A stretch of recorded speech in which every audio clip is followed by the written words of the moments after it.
Viewers, আশা করি সকলেই ভালো আছেন। আমিও ভালো আছি।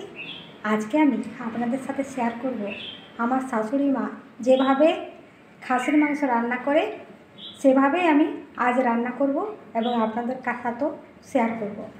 তো ভিডিওটা দেখতে থাকুন প্রথম থেকে শেষ পর্যন্ত, স্কিপ করবেন না। আর যারা নতুন আছেন তারা অবশ্যই চ্যানেলটিকে সাবস্ক্রাইব করে আমার পাশে থাকার অনুরোধ রইল। তাহলে শুরু করা যাক খাসির মাংস রান্না কিভাবে আমার শাশুড়ি মা করেন, আর সেটাই আমি করছি। কিভাবে আমি করছি সেটাই দেখাচ্ছি। এই যে আমি মাংস নিয়েছি 350 মতো। তো এটা আমি প্রথমে জল দিয়ে ধুয়ে নিচ্ছি।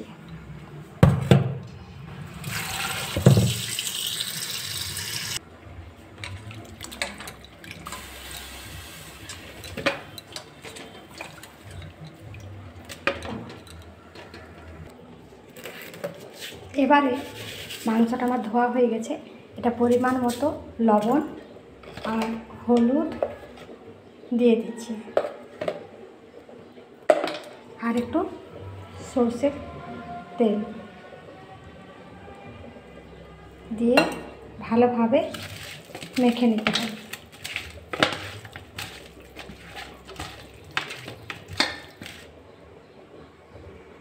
এবারে আমি মাংসের মশলাটা রেডি করে নেব। তো আমি বাটা মশলা দিয়ে আজ রান্না করব। এই যে আমি দেখুন এতগুলো পরিমাণ রসুন নিয়েছি, আর আদা নিয়েছি, আর জিরে গরম মরিচও নিচ্ছি।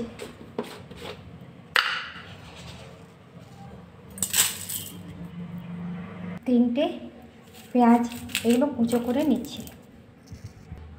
4টা কাঁচা লঙ্কা নিলাম। এটা এবারে আমি শিলনোড়াতে বেটে নেব। বাটা মশলার টেস্ট কিন্তু খুবই সুন্দর হয়।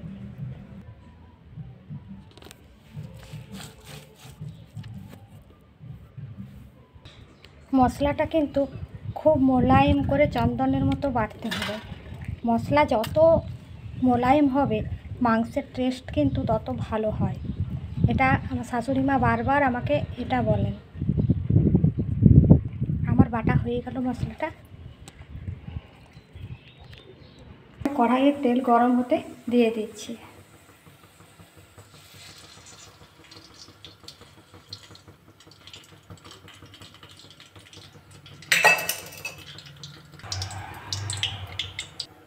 ফোড়ন দিচ্ছি 2টো তেজপাতা, 2টো শুকনো লঙ্কা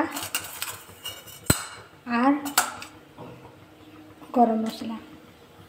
তেলটা গরম হয়ে গেছে, এবার পেঁয়াজ কুচিগুলো দিয়ে দিচ্ছি।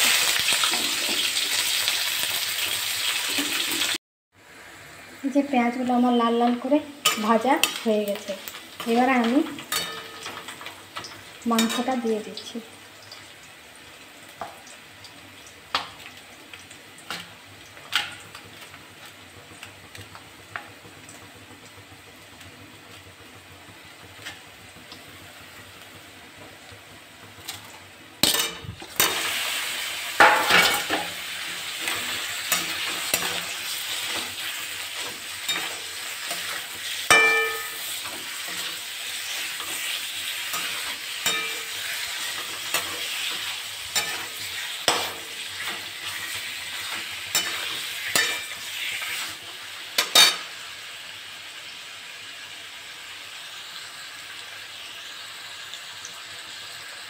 আর গ্যাসের এই সাইডটাতে আমি একটু জল গরম হতে দিয়ে দিচ্ছি।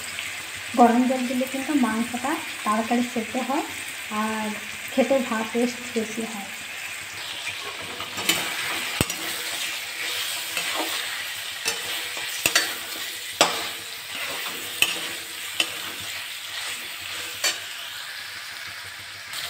এই যে তেল ছেড়ে গেছে, এবার আমি মশলাটা দিয়ে দিচ্ছি। মশলাটা দিয়ে ভালোভাবে কষতে হবে।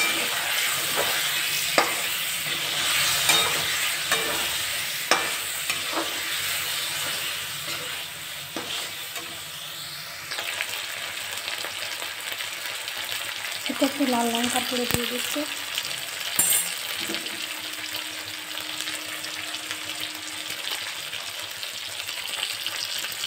জিরে দিয়ে দিচ্ছি,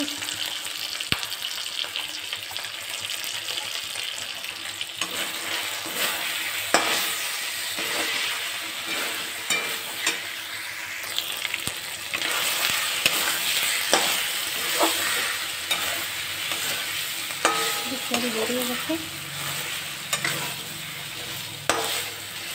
আর আমি গরম জলটা ভরে দেবো।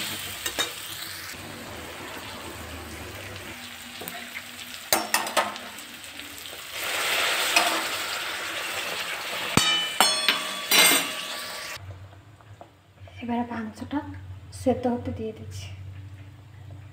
দেখছি মাংসটা কতটা সেদ্ধ হয়েছে। এবারে এটাতে 4টা কাঁচা লঙ্কা দিয়ে দিচ্ছি, আর কারি পাতা আর কাগজি পাতা দিয়ে দিচ্ছি।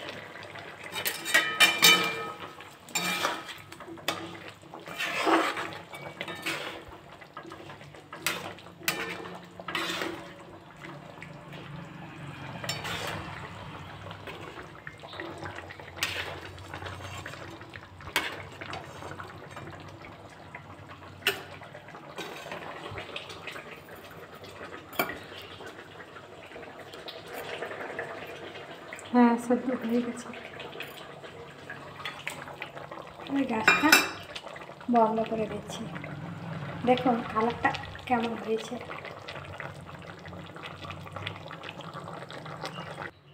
ফাইনালি আমার খাসির মাংস রান্না হয়ে গেল। তাহলে বন্ধুরা, আমার ভিডিওটা এখানে রাখছি। আর যদি ভালো লাগে তো অবশ্যই কমেন্টে জানাবেন। টাটা।